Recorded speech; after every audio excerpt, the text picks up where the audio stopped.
Hey everyone, welcome back to the new beat. I'm your host, Julian and Steve, with my co-host Jared and Chris. He will be here back next time, and I have a huge announcement to make. Jared and Chris will be a part of the new beat, like as a co-host. Yeah. So I'm just happy that I could finally announce it because I've been holding this for weeks already. How you feel, Jared? This is very good. I mean, we've been doing this for a while, and I like what we're doing. So, I'm hoping everyone's glad with that.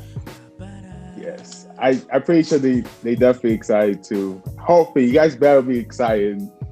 And today we're going to talk about controversial artists that we may like or may not like that.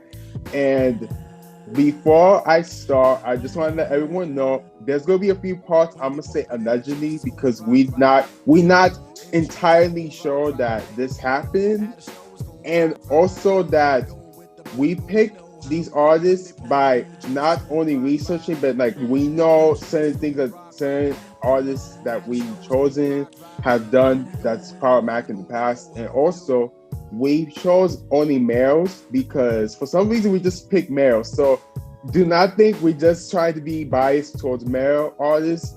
We just picked them to pick them, okay, everyone?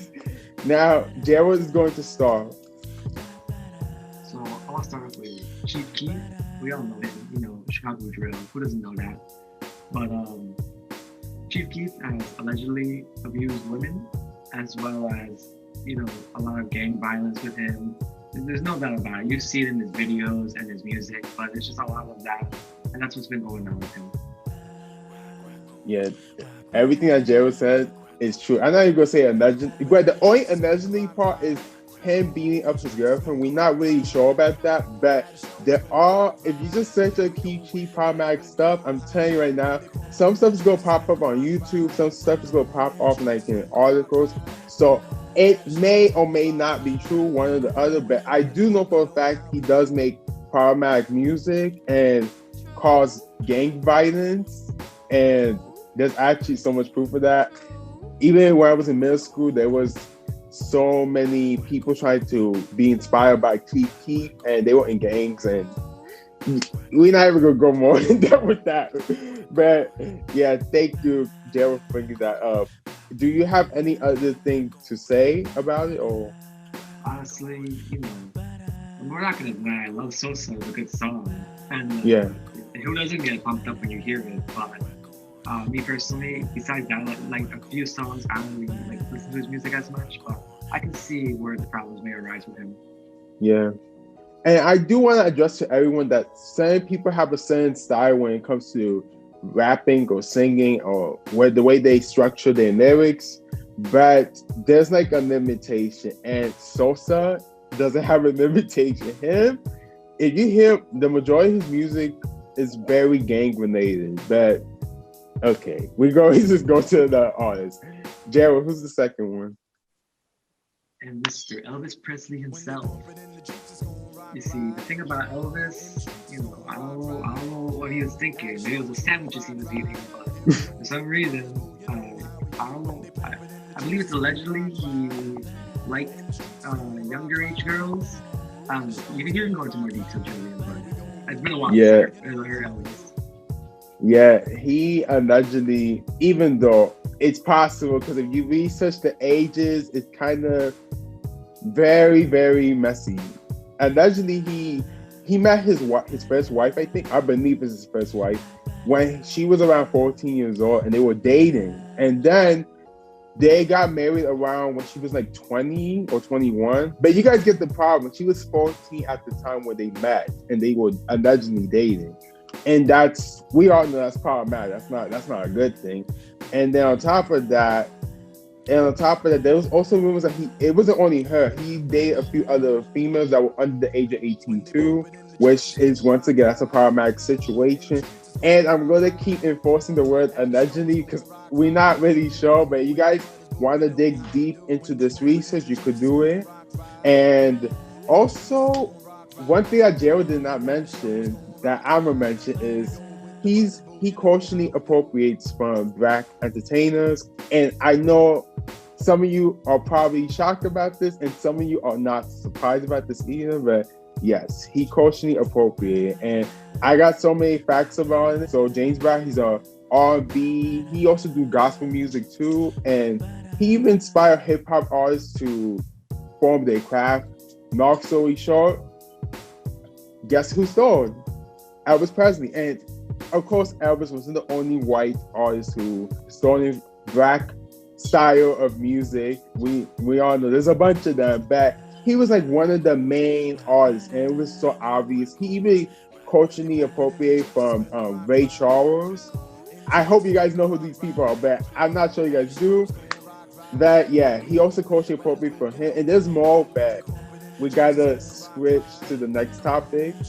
And the last person on this list is Kanye West. And I hope you guys know who's Kanye West. I mean, who wouldn't? Now, I'm going to break it down. And the first thing I want to mention is that he did that was problematic. He did so much problematic stuff, but this is the first thing that was like his known problematic issue was when he interrupted Taylor Swift in the 2009 VMAs. And he basically was trying to tell the audience at the time that Beyonce deserved the award more than Taylor, and that became into a problematic issue for Kanye.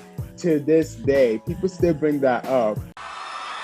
Yo, Taylor, I'm really happy for you. I'm gonna let you finish, but Beyonce had one of the best videos of all time. The second problematic thing that I want to talk about that Kanye has done is the fact that he said with a TMZ, yeah, it was a TMZ interview in 2018. This is what he said, guys. I'm not making this up. And this, I saw the video. He said this on quote. When you hear about slavery for 400 years, that sounds like a choice. That's what he said on quote. And it was on video. So that's not even allegedly. That's a fact. He said that. And I was very offended by that, but maybe continue to go on the list. The last thing that he has done that was very problematic was he said on quote a tweet. He says this, Bill Cosby innocent. And we all know why that is a problematic issue, because Bill Cosby is, I hate trying to use the word allegedly because I think he did something to numerous women, but I have to because some of it is not proven yet. So allegedly, he drugged numerous women, and I think the ratio is more than 50 women he drugged and raped them or sexually abused them. And now you guys see why that's problematic, what he said. And all I know is Kanye, do not get me wrong, I like his music, but I do not approve of him talking like that. That's not a good thing. Jared, what do you think about all the big stuff I mentioned? I mean, everything you said, you have very valid points. But let's not forget, it's important. It depends on the person, but it's important to separate the artist from the artist. Yeah. Because the art can be really good. Like, there's no denying. My Beautiful Artistic Fantasy is instant classic. Like one of the best 2010 records. But yeah, the artist, over time, people change. For the good, for the bad, doesn't really matter. The people change. So no matter if like Kanye is now like, Jesus' disciple or whatever, we just have to remember that you can appreciate the art, but you cannot like the artist. That's totally okay. Yeah. So I agree, Julian. What he said should not have been said. He should just stay quiet. But what are you gonna do about it? He's Kanye. You can't really touch him. You really can. And what I want to also enforce here is show that he could be quiet and keep those thoughts to himself. But you guys going to probably think I'm crazy when I say this, but I feel like when problematic people say how they feel in reality, it's kind of a good thing, because then we could correct them and educate them and let them know that's not okay. Especially for Kanye, because he's a black man, so it looks even bad on him. And I did not appreciate what Kanye said on that, especially that one. That was like my main triggering for me with him. then again, like I said, it is a good thing he does say how he feels, because then we know people's true colors. But I still disagree with when people just say stuff to be ignorant. That is when I have a problem with it. And that was what Kanye is doing. Okay. Thank you guys so much for watching. What do you want to say, Gerald, to the audience before we leave? I mean, appreciate the content, and we'll be here for more years to come. Yes. So, thank you guys so much. And do not worry, Chris hopefully will be back next time when we film. So, okay, guys.